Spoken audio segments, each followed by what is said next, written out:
Assalamualaikum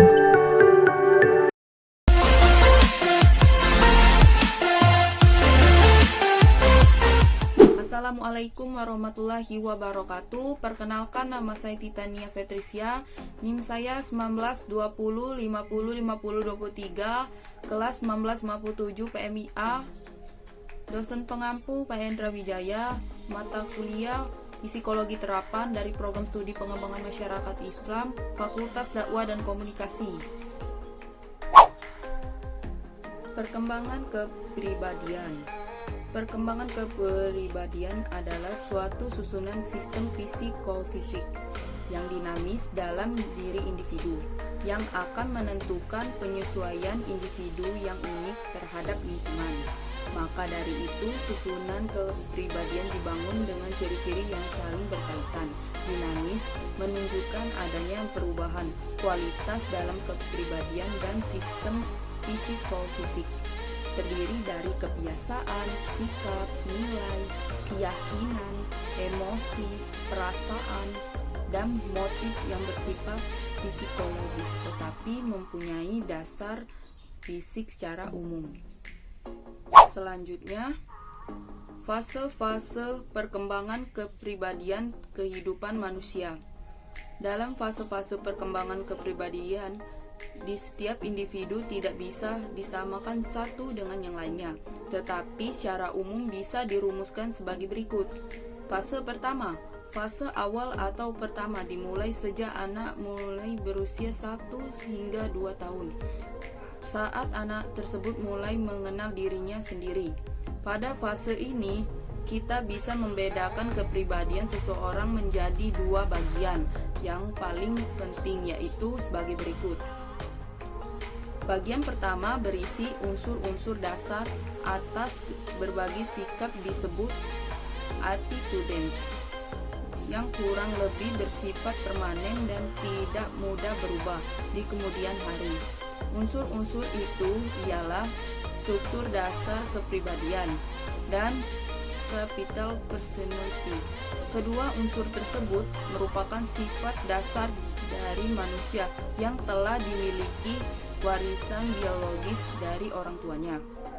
Bagian kedua berisi unsur-unsur yang terdiri atas keyakinan atau anggapan-anggapan yang lebih fleksibel, yang sifatnya mudah berubah atau dapat ditinjau kembali di kemudian hari. Fase kedua. Untuk fase ini merupakan fase yang efektif dalam membentuk dan mengembangkan bakat-bakat yang ada pada diri seorang anak. Fase ini diawali dari usia 2 hingga 3 tahun.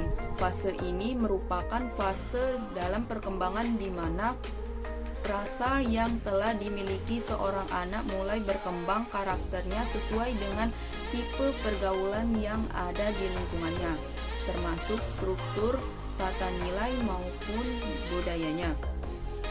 Dalam fase ini berlangsung relatif panjang sampai anak menjelang masa kedewasaannya, hingga kepribadian tersebut mulai tampak dengan tipe-tipe perilaku yang khas yang tampak dalam hal-hal berikut ini. 1. Dorongan-dorongan. Unsur ini merupakan pusat dari kehendak manusia untuk melakukan suatu aktivitas yang selanjutnya akan membentuk motif-motif tertentu untuk mewujudkan suatu keinginan. Kedua, naluri.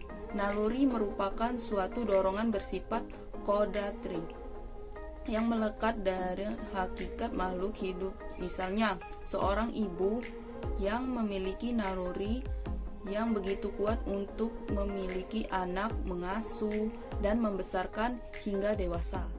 Ketiga, getaran hati atau emosi. Emosi atau getaran hati merupakan sesuatu yang abstrak yang menjadi sumber perasaan manusia. Emosi dapat mengukur segala sesuatu yang ada pada jiwa manusia, seperti senang, sedih, indah, serasi, dan yang lainnya.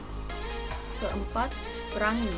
Perangi merupakan perwujudan dari perpaduan antara hati dan pikiran manusia yang tampak dari raut muka maupun gerak-gerik seseorang. 5. Inteligensi.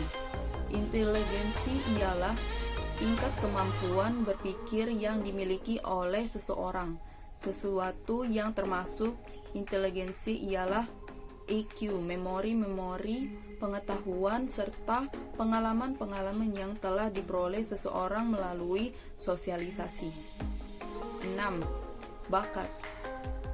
Bakat pada hakikatnya merupakan sesuatu yang abstrak yang diperoleh seseorang karena warisan biologis yang diturunkan oleh leluhurnya, seperti bakat seni, olahraga, berdagang, berpolitik, dan lainnya. Dan fase terakhir, fase ketiga. Dalam proses perkembangan kepribadian seseorang, fase ini merupakan terakhir yang ditandai semakin stabilnya perilaku-perilaku khas dari orang tersebut. Pada fase ketiga ini terjadi perkembangan yang relatif, yang tetap, yakni terbentuknya perilaku yang khas sebagai kepribadian yang bersifat abstrak, serta kepribadian terbentuknya permanen. Maka dapat diklasifikasikan 3 tipe kepribadian, yaitu kepribadian normatif, kepribadian otoritatif, kepribadian perbatasan. Mungkin itu saja yang dapat saya sampaikan mengenai materi tersebut. Semoga bermanfaat untuk kita semua. Saya akhiri, wabillahi taufiq wal hidayah. Wassalamualaikum warahmatullahi wabarakatuh.